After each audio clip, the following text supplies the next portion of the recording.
छत्रपती संभाजीनगर, वेळ दुपारची. छत्रपती संभाजीनगर मधल्या ओव्हरगावचे माजी सरपंच दादा पठाण हे 17 नोव्हेंबर रोजी आपल्या जमिनीचं सपाटीकरण करण्यासाठी शेतामध्ये जेसीबी बोलावतात. काम सुरू असतानाच अचानक तिथं 11 जणांची टोळी येते आणि या सपाटीकरणाच्या कामाला विरोध करू लागते. सुरुवातीला शाब्दिक वाद होतो आणि नंतर या वादाचं रूपांतर हाणामारीत होतं. 11 जण मिळून दादा पठाण यांना काठ्यांनी आणि रॉडनी इतकं मारतात की जागीच त्यांचा मृत्यू होतो. बातमी येते, लाठ्या काठ्या आणि रॉडच्या हल्ल्यात माजी सरपंचाचा मृत्यू. नेमकं असं काय झालं होतं ज्यामुळे या 11 जणांच्या टोळीनं दादा पठाण या माजी सरपंचाचा जीव घेतला आणि नेमकं हे प्रकरण काय, सगळंच जाणून घेऊयात या व्हिडिओच्या माध्यमातून.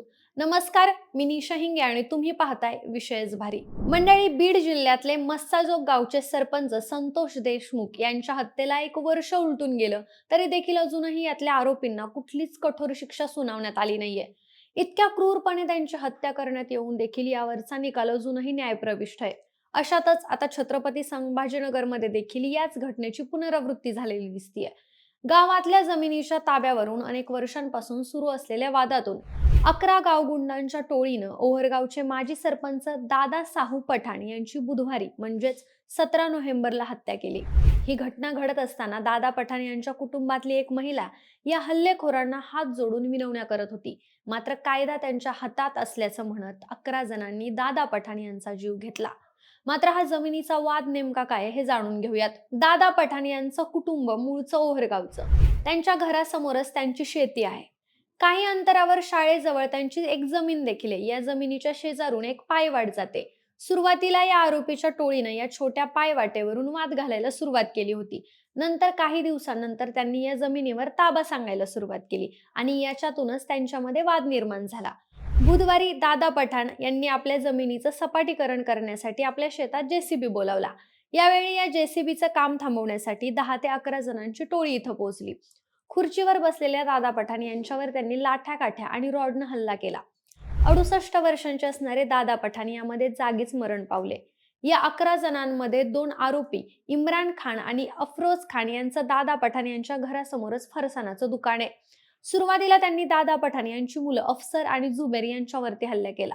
त्यानंतर त्यांच्या पत्नीनं दोघांना आत नेलं आणि कंपाऊंडच्या गेटला कुलूप लावलं. वाद घालू नका, आपण चर्चेतून प्रश्न सोडवूयात असे त्या विनवणी करत होत्या. तरी देखील हल्लेखोर कुलूप तोडून शिवीगाळ करत आतमध्ये शिरण्याचा प्रयत्न करत होते. शिवीगाळ करून धमक्या देखील देत होते. कानून हमारे हात में है असं म्हणत त्यांनी एकट्या दादा पठाण यांच्यावरती हल्ला केला. शिवाय स्वतःवरती हल्ला झालाय असा बनाव करण्यासाठी त्यांनी स्वतःच्याच दुकानाची तोडफोड देखील केली. घटनेची माहिती कळताच सहाय्यक पोलीस आयुक्त मनोज पगारे, गुन्हे शाखेचे पोलीस निरीक्षक गजानन कल्याणकर, हर्सुलच्या पोलीस निरीक्षक स्वाती केदार, सहाय्यक पोलीस निरीक्षक सचिन सदाफुले, उपनिरीक्षक गणेश केदार, प्रवीण वाघ यांनी घटनास्थळी धाव घेतली. बुधवारी रात्री या आरोपींपैकी एक आरोपी पोलिसांनी ताब्यात घेतला तर बाकीच्या आरोपींचा तपास सुरू होता.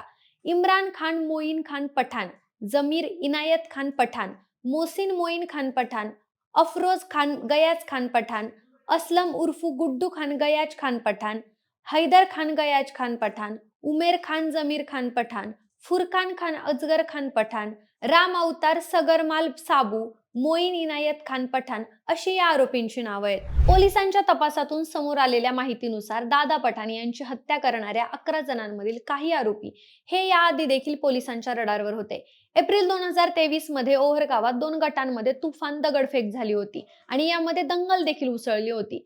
दादा पठाण यांची हत्या करणाऱ्या 11 जणांमधल्या काही आरोपींचा त्या दंगलीमध्ये समावेश होता. त्यांच्यावर त्यावेळी गुन्हे देखील दाखल करण्यात आले होते. त्याचबरोबर या 11 जणांपैकीच फुरकान खान याच्यावरती पॉक्सो सारखा गंभीर गुन्हा देखील दाखल आहे. त्याचबरोबर दादा पठाण यांच्या तक्रारीवरूनही या हल्लेखोरांवरती यापूर्वी देखील गुन्हे दाखल झालेत. मात्र त्याचा यांच्यावरती काहीच परिणाम झाला नाही. या टोळीमधल्या जमीर खान यानं तर चक्क हर्सुल पोलिसांसमोर नंग्या तलवारी नाचवल्या होत्या. त्याचबरोबर मोईन खानवर जमीन हडपण्याचे अनेक गुन्हे आहेत. यामध्ये एक आरोपी असलेला अफरोज खान याचा भाऊ अक्रम पठाण हा देखील एका हत्येच्या गुन्ह्यामध्ये हर्सुल कारागृहामध्ये. मंडळी, या प्रकरणामध्ये सगळ्यात महत्त्वाची गोष्ट म्हणजे 2022च्या डिसेंबरमध्ये जेव्हा हा जमिनीचा वाद जास्त पेटला होता, त्यावेळी दादा पठाण यांनी या आरोपीच्या विरोधात तक्रार केली होती. हे आरोपी गुन्हेगारी पार्श्वभूमीचे असल्यामुळे ते माझा खून करतील अशी भीती व्यक्त करत दादा पठाण पोलीस आयुक्तांकडे निवेदन देऊन आले होते. त्यामुळे आता दादा पठाण यांच्या हत्येनंतर त्यांच्या नातेवाईकांकडून पोलिसांवर देखील आरोप करण्यात आलाय. वेळीच पोलिसांनी कारवाई केली असती तर ही वेळ आली नसती, असं दादा पठाण यांच्या नातेवाईकांनी म्हटलंय. त्याचबरोबर गावकऱ्यांनी दिलेल्या माहितीनुसार माजी सरपंच दादा पठाण यांची हत्या करणाऱ्या आरोपींनी गावातल्या मुख्य चौकात अतिक्रमण करून आपलं दुकान थाटलंय. हे दुकान शहरातल्या काही गुंड प्रवृत्तीच्या तरुणांचा अड्डा बनलंय. आरोपी हे पठाण कुटुंबियांना सतत धमक्या देत होते. त्यामुळे आता दादा पठाण यांच्या हत्येनंतर भविष्यात देखील त्यांच्या कुटुंबातल्या लोकांच्या जीवाला धोका निर्माण होऊ शकतो. त्यामुळे हे अतिक्रमण प्रशासनानं लगेचच हटवावं अशी मागणी गावकऱ्यांनी केली आहे. या संदर्भात गावकऱ्यांनी रास्ता रोको करत निषेध देखील नोंदवलाय. गावकरी रस्त्यावर उतरल्याचं समजताच पोलिसांनी घटनास्थळी जात गावकऱ्यांना हे आंदोलन थांबवण्याची विनंती केली. अतिक्रमणाबाबत योग्य ती कायदेशीर कारवाई केली जाईल आणि सगळ्या आरोपींना लवकरच अटक केली जाईल असं आश्वासन देखील पोलिसांनी दिलंय. मात्र फरार असलेले आरोपी कधी सापडणार आणि दादा पठाण यांना न्याय कधी मिळणार असे अनेक प्रश्न सध्या आहेत.